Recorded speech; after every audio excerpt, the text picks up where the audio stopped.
This presentation was recorded at mvcConf. For more content like this, go to www.mvcconf.com. JetBrains, the leading vendor of professional development tools, now offers a range of new products for .NET developers. In addition to ReSharper, the top-class productivity extension for Visual Studio, you can now use .cover to run coverage analysis for your applications, .trace to find performance bottlenecks, and use TeamCity and UTrack for a perfect combination of continuous integration and issue tracking software. Go to www.jetbrains.com for more information. I'm going to be presenting an application today that I developed. It's called Truck Tracker. And this application has a lot of interesting technologies, and we'll talk about those technologies as we move along here. This is the outline that we're going to try to cover today. It's a lot of content. I'll be pretty much at a high level through most of this stuff, but we'll see how we actually connect all these things together. At the end, if you miss something, the slides will be available. I'm going to have them on my website. Also, the mvcConf folks will have them on their site also. A little bit of contact information for myself, so if you have further questions after the presentation and you want to get together and discuss those, here's my contact information. You can use my email or my Twitter account. Visiting my blog, you can also contact me through there. So let's get started with Truck Tracker. What Truck Tracker is, it's kind of my sandbox that I'm going to share a little bit with you guys. And at work, I get to work with a stack of technologies that, it's pretty much all Microsoft-based, which is, they're great technologies, but as a developer, I also want to explore other things. And so this is my, sandbox to be able to explore those. I don't pretend to be an expert in any of them, but, it's kind of my area where I can get in there and play and move around and put these things together.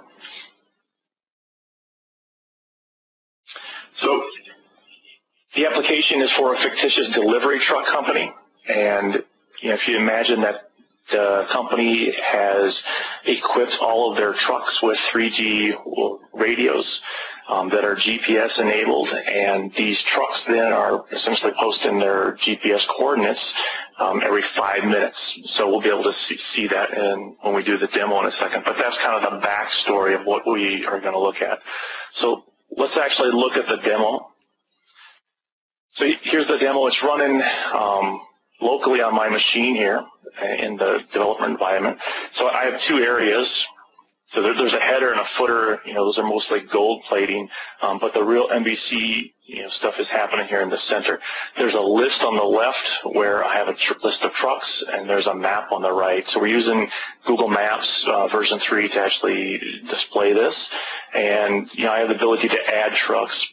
But the gist is I have this list, and I can keep track of all these trucks. So if I click a truck, the map zooms in, and I have a balloon that says, gives me further information about those trucks, and it also gives me a line indicating the last 50 GPS.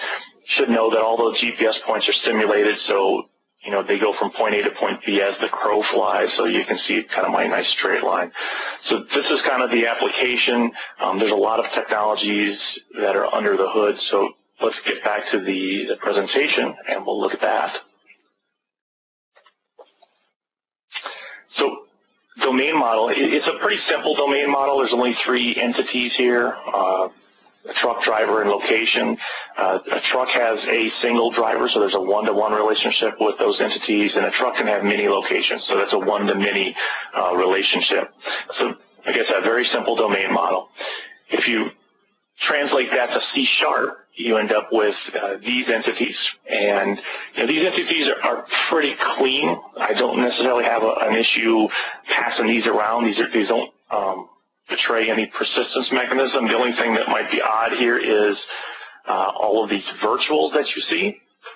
Those virtuals are an artifact of using nhibernate. nhibernate has a proxying mechanism that it uses for lazy loading, which requires the ability to override all your public properties and your public methods. So all in all, these are pretty clean entities. I'll scroll down a little bit here. There are a couple of helper methods on the truck itself that kind of assist in setting up the object graph when we want to add these trucks to the database. So I chose MySQL as the database, and simply because my ISP provides me a number of instances of MySQL, and I don't necessarily have access to those other databases. MySQL is a great database. In the presentation, I provide links to these, a lot of resources, so when you go to download, you don't have to search too much. For example, here's the SQL, or here's the community server. You'll need the workbench, and to get going, you'll need a .NET connector for MySQL. And then there's also additional help, so you can follow those links on your own. Not going to really set this up. I have some screenshots from when I did set it up. It's pretty simple. If you're used to using the SQL Server Management Studio, MySQL Workbench is very similar to that. There's ways you can click on a button, and then you can start to add a database. And the table you add is, you can name it, and then you go through the process that you normally do. You add a table, you can define the table name, enter entities for your table, and then finally you do the relationships and enter the foreign keys. So everything's pretty easy here. So I'm not going to spend a lot of time with that. It was fairly simple to figure out. Let's see. I am using a repository pattern as an abstraction layer between my data source and the client, and just a brief blurb about the repository. So far, we actually talked about these data transfer objects, or those entities that we already created. Those are pretty clean, and I want to keep the coupling in my application at a minimum. And so I do have these entities. I don't mind passing them around to my client. In the center, we have the repository itself. That repository is implemented via a generic interface, so it implements a generic interface. The generic interface itself, again, is pretty clean, and I don't mind passing those around to my client. But that repository, the actual implementation of the iRepository, is very specific to Hibernate, and it's very specific to MySQL. So this instance, an instance of this particular thing, I do not necessarily want that in my client, and I don't want it in all my controllers and in my views. So I will end up passing around the iRepository, the interface for it, but not necessarily the implementation. So the benefits, I kind of just talked about the benefits. Here they are in, verbally, the benefits of the repository pattern. So I've seen this implemented a number of ways. This is really infrastructure here. There's nothing in this code that's specific to Truck Tracker. In fact, these repository interfaces I use these in a number of different applications. I have seen repositories broken up or combined all together. For example, all the CRUD methods all in one interface. I've even seen them broken up into every CRUD method, so the adds have their own interface and the deletes have an interface. This is kind of middle of the road where the read-only, I have a read-only interface that can be used by my entities, and that's kind of nice for clients that they only have read-only responsibilities, so I can actually give them an interface that matches up with what their responsibilities are. Then the last one I have is all of my tables in the database are integer keyed, so I have an integer keyed repository that implements the iRepository. So this is the interface that will be implemented within Hibernate in a bit. So speaking of Hibernate, here's the couple of links on the right-hand side which you can follow to go and fetch this information. Hibernate is an ORM, so it kind of handles the mapping between my database tables and my entities, my C# entities. Fluent and Hibernate will be using to wire or configure up my Hibernate, and link to Fluent and Hibernate is going to pull in some of that link goodness, which is nice to have in my application also.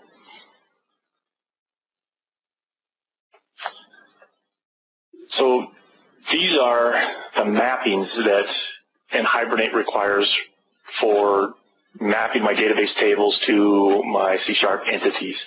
We're using Fluent and Hibernate to wire this up, and I have 3 classes corresponding to each of the 3 entities that we are going to wire up.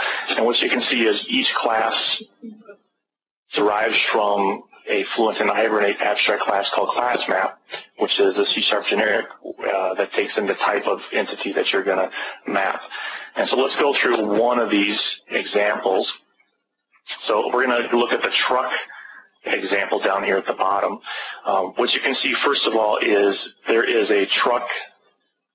So I'm using Fluent and Hibernate here. One of the methods that it provides is a table method, which takes as an example the actual database table name. Fluent and Hibernate uses a lot of conventions. I don't believe strictly that I have to have this table method here, but it seems to add code clarity for me, so I've kept it in place. The next Fluent and Hibernate method that you'll see is ID, and that takes a lambda expression. And what I'm doing here is wiring up mapping my primary key. So all my tables have primary keys, and I'm saying that on the truck entity, that ID, I map that to an ID that's in my table. And again, you can see Fluent and Hibernate is using convention. I didn't tell it anywhere that the column name and then the table, the data table is called ID. And the next 3 are mapping the other entities that are in my class. So those are pretty straightforward. I will show you up here at the top. Here's an example of the case where we don't necessarily have the same name as in my entity as I do in my data table. The column in my table in this example is called date time, but the column or the entity or the property in my entity is called timestamp. So Fluent and Hibernate allows you to actually set that up also.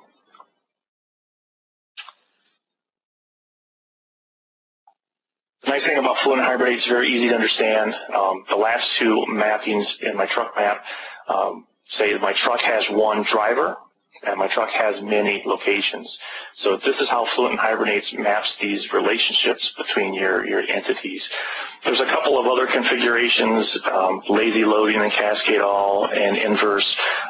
Those are all ways that I tell in Hibernate to, not for lazy loading is, for example, don't load the entities all in the whole object graph. So if I have a truck with a driver and it has 1,000 locations underneath of it, and I fetch a truck, it doesn't necessarily go and fetch all 1,000 locations. And this is where that proxying comes in place. Cascade all, if I have that big object graph and I say save truck, what it does is it'll cascade that save command down to all the entities that are under it. It's all the child entities.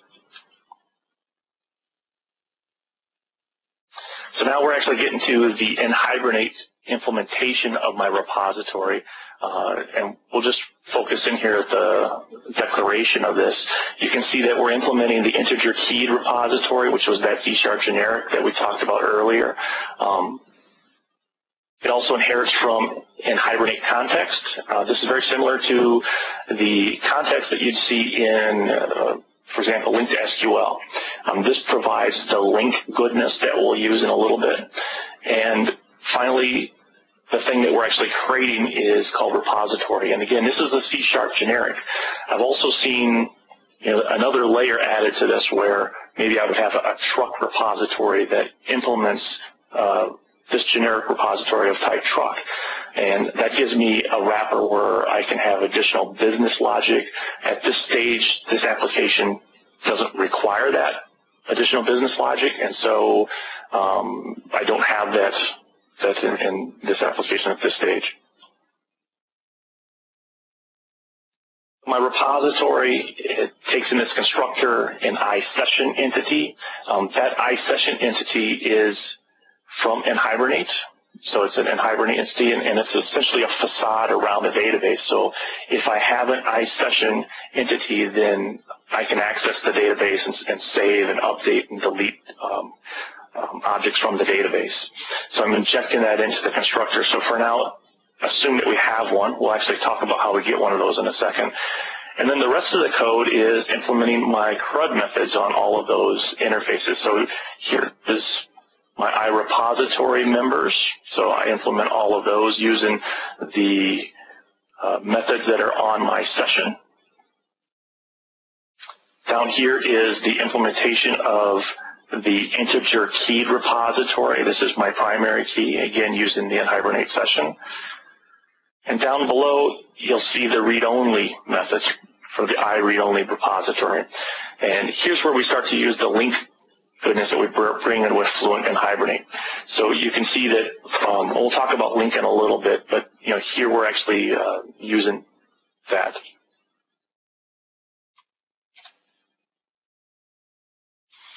So now we start to have to ask, how do we get an iSession? It was required by the repository, and Hibernate provides an iSession factory entity which creates iSessions. And so here's a helper class called nHibernate helper that takes in a database connection string, and that database connection string will normally be in our moweb.config, and it's provided into it's injected into the constructor here. This class has one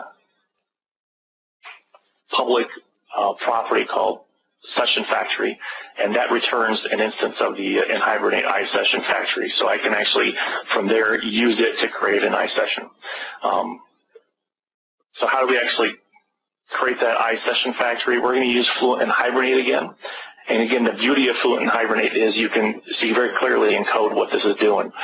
Fluently configure the database. I have a MySQL configuration, and here's the connection string.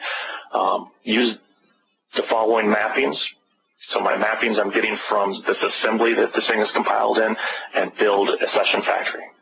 So it's very fluent. It's very easy to understand, and I really like the clarity of that code.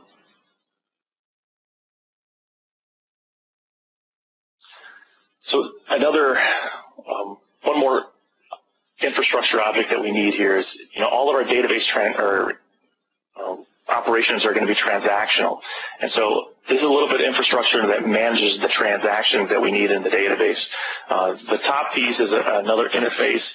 This interface, again, has nothing to do with a truck tracker app. It's independent of that. I can freely pass this interface around in all the layers of my application, from the presentation layer into the models. So this is very easy to pass around. It doesn't introduce coupling. The implementation of that does depend on nHibernate, and I want to be careful of where I pass this around. But let's look here at the constructor. The constructor is taking an iSession factory. We saw that we have a helper. We just created to actually get one of those. And then what this, in the constructor, what we do right away is we create a session. So we use the session factory to open up a session. We configure it a little bit, and we begin our transaction. And because iUnit of Work implements the iDisposable, that's where actually the session is closed and the transaction is ended. Now the trick here is, unless somebody explicitly calls commit, no database operations will actually end up in the database. So somebody explicitly needs to call commit in order to actually add entities to the database. By default, we are in rollback mode, which is a little bit safer than just committing all the time. So here's a couple of examples how we would actually use this nHibernate repository that we've built up. So the first example is, let's add 100 trucks with 1,000 locations each. So the first thing I do is I use my helper to get, I pass in a connection string, and again, that's going to give me my iSession factory. Then I have a for loop that is used to create each of the trucks. After that, I have my iUnit to work. So let's focus in on this unit of work. So this is my unit of work that I've chosen. Generally, the iSession factory, I want that to be long-lived in my application. Those are usually expensive, more expensive to create. And the iSession is a little bit lightweight, and it's very easy to create, and you want those to be as small as possible. So my unit of work that I've chosen here is every time I get ready to add a truck, then I'm going to get another unit to work. And so you can see I'm creating this unit to work in a using statement. So when it's disposed, I call commit right before it's disposed, and my entity will end up in the database. So inside, I actually get an instance of my repository. I feed it the iSession that I'd created earlier. I create a truck, and I'll look at that helper method in a second. We call the add truck repository, and then we commit. So that is an example of how we would use the nhibernate repository. That helper method is pretty easy, pretty straightforward. Here it is outlined. I create my truck, I create a driver, I add my driver to my truck, and then I have a loop that creates 1,000 locations, and I add each of those locations to the truck. So this entity that I get back here isn't just a truck, but it's actually an object graph that has a truck, a driver, and 1,000 locations. And when I commit this, that whole object graph will actually get saved to the database because I have configured it with the cascade all, which we talked about earlier. Let's do one more example here. Let's say I wanted to count the total number of locations in the database, and this is for all trucks. So this example, starts pretty much the same way. I create my helper method, which gives me an iSession factory, which allows me to create my unit to work. And then inside here, I get my repository, and this time instead of a truck repository, it's a location repository. But let's really focus in on this last command. This is where you start to see the power of link. One of the nice things with link is it iteratively builds up your queries by delaying the execution of those to the database. So it doesn't initially just pull all of my locations at this point. So if I had 1 million locations in the database, I'm not pulling 1 million entities from the database. Link here is now iteratively optimizing that query. So it sees that I want them all, but then it also sees that I have a count on the end of it, and then it can send a more optimized query to the database, which is a lot more efficient. And you see more examples down here of this link to nhibernate and being able to call it. For example, here I have a driver. I'm going back up the object graph to the truck. I down the object graph to the locations. I'm doing some ordering by a timestamp, and then I grab the first element there. And again, I can do some paging by taking 10. So that's all link goodness, and that is built into the nhibernate, using Fluent nhibernate. Let's take a quick peek at kind of where we're at here in our solution architecture. There's really a couple of projects that we have, and this is important that we kind of know where we're at so that we can reduce the coupling. We talked earlier about these data transfer objects, or these entities that we have, the truck, the location, and the driver. These are pretty clean entities. I really don't have a problem passing these around through all the different layers of my application. Here is a project that holds my infrastructure. So I have that in here. These are interface, and there's one abstract base class in there. And again, these are not application specific. And I have no problem passing these around through the different layers of my application also. This layer, this holds my nhibernate goodness. So this is my nhibernate layer. These are necessarily tied to nhibernate and also tied to MySQL. So their persistence, they kind of betray the persistence mechanism.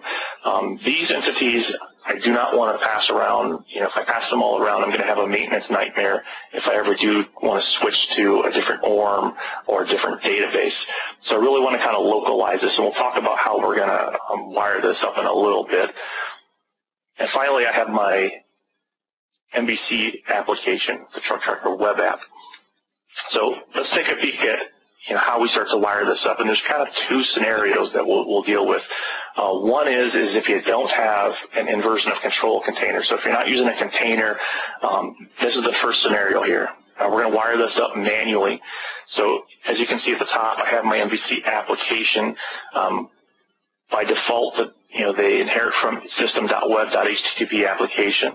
And let's take a peek here at this first private entity. I have a private static read-only iSession factory.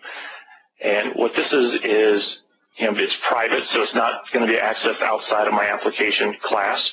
It's static, so that means that there's one of these, and it's tied to the lifetime of my application, which is what I want. I want this iSession factory to be long-lived. So I'm tying it to there, and as you can imagine, we've already gotten one of these a couple of times. I use my nhibernate helper class to actually get that. So that's how I would get the iSession factory. Let me slide down a little bit here, and we'll take a peek at the constructor for my application. And here you start to see how we're wiring up the unit of work. And again, that contains the iSession that we want, the nhibernate iSession that we want. We are wiring up to the begin request and the end request events, two anonymous methods. Essentially, we are creating a unit of work on the begin request, and we're going to dispose of it on the end request. So that's my unit of work lifetime. It's on a request, per request basis.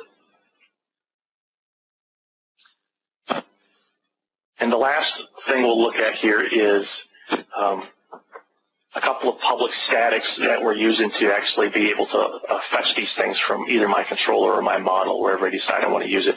So the first is a public static that exposes an iUnit of work. And again, that's my generic class that I can pass around. And when I actually create this in the constructor, I'm just putting it in a dictionary, which I can look up and pull out. The other thing I'm exposing is a public static method called createTruckRepo, which actually creates a truck repository for me, and it exposes the interface to my models and my controllers. So then I can access that from my model and my controller. In fact, let's take a look down here at a controller class. It's pretty simple and pretty clean. In the constructor, and again, I have a default constructor, a parameterless constructor, because I'm using MVC out of the box. You can see I'm accessing my static method that I've attached to my application to actually create that truck repository for me, and I'm kind of stored in a local there. And then I'm using that repository in my to access the trucks, and I'm passing those to my view. So that's an example of how, if you were going to do this manually, how you would wire that up. In the truck tracker application, I do have ninject on board, so we'll take a look at how we actually wire this thing up using ninject.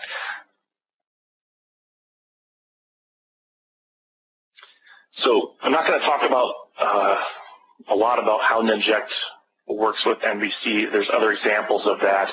Essentially, your MVC application now inherits from, instead of system.web.http application, it inherits from ninject HTTP application. And that's ninject's way of providing its own controller factory for the MVC framework. And from there, it has control over when it creates the controllers and the lifetime of the controllers. And in fact, from there it can actually detect if you have parameters in your controllers, so you don't have to do parameterless constructors. Here's where we actually wire up the nhibernate module, or the nhibernate repository that we created earlier. So I'm loading what ninject calls a module, and I've actually created an instance of a module called repository module down here. And so here is all of the repository module code. I inherit from an entity called ninject module, which is part of the ninject library or framework. And then ninject has this concept, I think most of the IOC containers do, of kind of how you wire these things up. You say, well, I'm going to bind something to an interface, and I'm going to tell you how to create it. So we're down here, we're wiring up ninject, and let's take a look at this top example here. So here I'm wiring up an iSession factory. So I'm going to tell Ninject how anytime it sees that somebody needs an iSession factory, how to actually get a hold of one. And what I'm doing here in this instance is I'm saying, bind it to a constant, which is the property that's exposed on my helper method. And then one other thing that the IOC container does is it manages the lifetime of my entities. So here I can say that this is going to be in singleton scope, which is in the same scope, or it's for the lifetime of the container itself, which again, that's the lifetime of my application. So I will have one iSession factory for the lifetime of this application. But let's look at one more binding. So I'm telling Ninject that if you ever see an instance of iUnit to work, so somebody's asking for that, give them one of these, create one of these, this unit of work, the implementation. This is the nHibernate implementation that we created. If you recall, that actually took a parameter in its constructor, which was the iSession factory. But we already told Ninject earlier how to create iSession factories. So you can see how Ninject kind of builds these up. You can have these pieces, and then you can wire them up independently. So this is Ninject wiring up Ninject. Let's take a peek at some Google Maps information. Google Maps, you don't really need anything to get started with Google Maps. It's a service that's hosted by Google. Here's a couple of links that you can follow to go find their information. Actually, I wanted to get to that other one. So for example, the developer's guide, if you go down to the developer's guide, you can start to see Google Map code. And this is not that hard, so you don't really need much to get started. I did kind of want to use my own language and use it kind of how I felt, so I did create a jQuery plugin that you can download from my site to use if you want, so you can actually download it here. But the jQuery plugin allows you to do things like create a map pretty easily. You can add these markers, create areas, add paths, and so you can see those kinds of things. And it just kind of encapsulates the Google Maps. So we'll take a look at that a little bit. Here's using the jQuery plugin. So in jQuery terminology, I have a selector. So I have some element with an ID map_canvas on my view or my HTML somewhere, and I'm going to create a map from that. And I feed it a little bit of JSON and just telling it initial lat longs and the zoom level to use. And then you can see some of the methods, the functions that are actually on the jQuery plugin, and these kind of translate to those things that you can do with the map. I can add markers either by an address, so I can put an address in here, or I can add markers by adding by lat long type points. There's event handlers on the map, so it can detect clicks. So if you get a click, then you can have an event handler that does a certain thing. I can add a path. This path information, I don't have that jQuery here, but it's just some JSON data that has a certain format, so you can drop it in and it'll add the path. Same thing with polygons, so you can add polygons. So it's pretty straightforward. We'll actually use this in the truck tracker application to display the maps.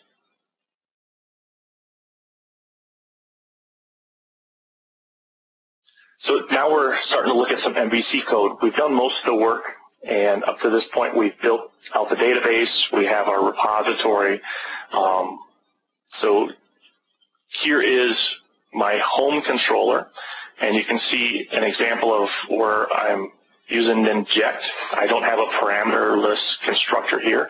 I'm actually using Ninject to provide these dependencies to me, and then I just keep a local copy of them.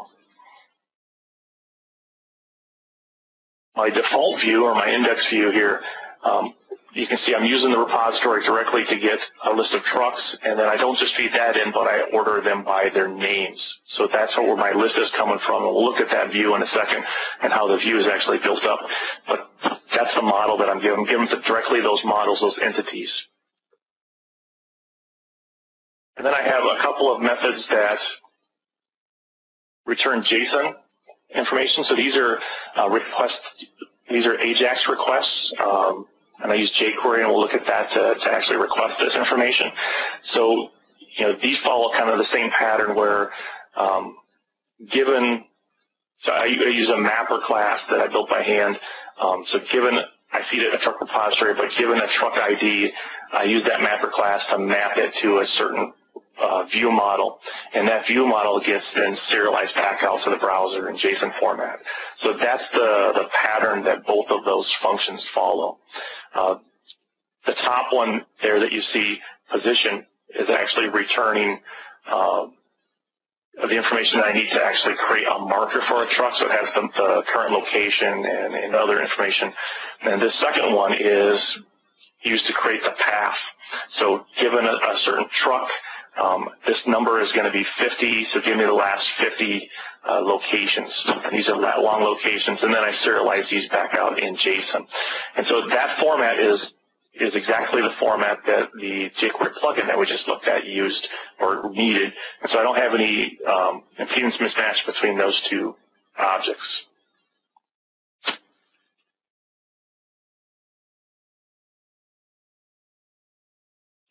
So next you see the models, the view models that I'm using. They're pretty simple.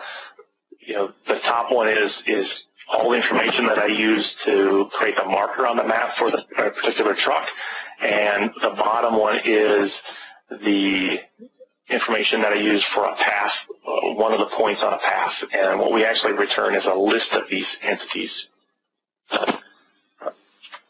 This is an example of the helper method, or the mapper, that I use to take an ID and then map it into those. And it's pretty straightforward. It's probably exactly what you would think. We actually feed in a truck repository into the constructor, and then I use that to get an instance of a truck. From there, I can actually get locations, and I order it by a timestamp. And in this particular case, I'm just getting the most current location, and then I have my code that just does all of the mapping. And the last map this is getting the 50 points that I use to create the path. So it's kind of exactly what you would think again. I use my repository to get the truck. I then can use that to get the locations and order them, and then I can take a certain number, a certain count.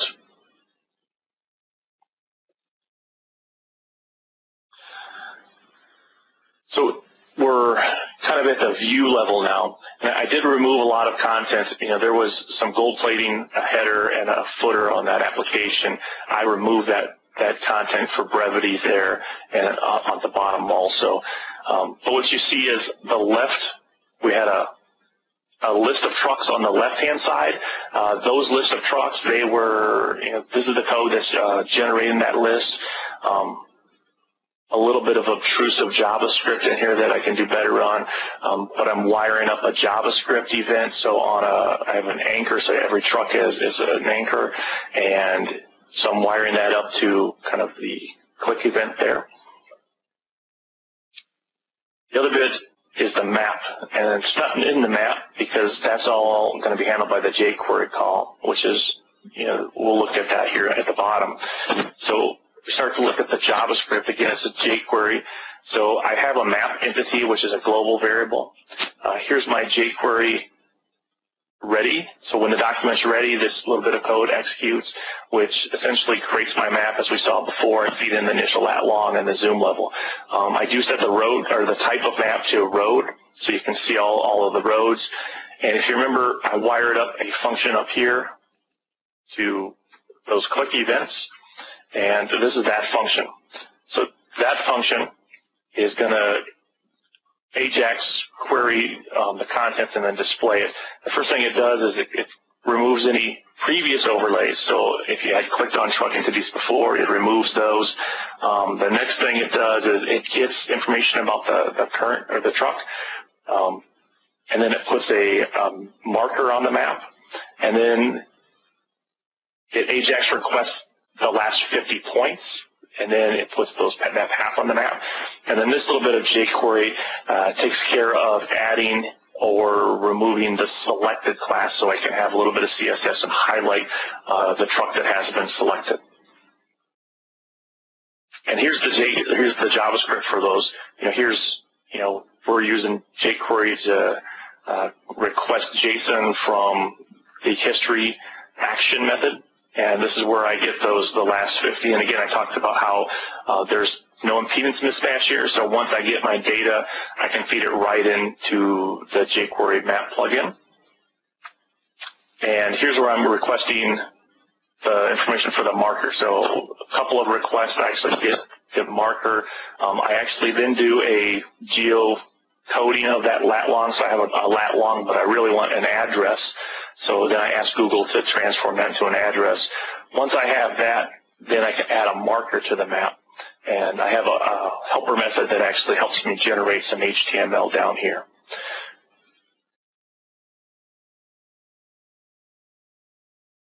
So that is the view, and I'm kind of back to talking to the application, and at this point I am open to any questions if anybody has questions.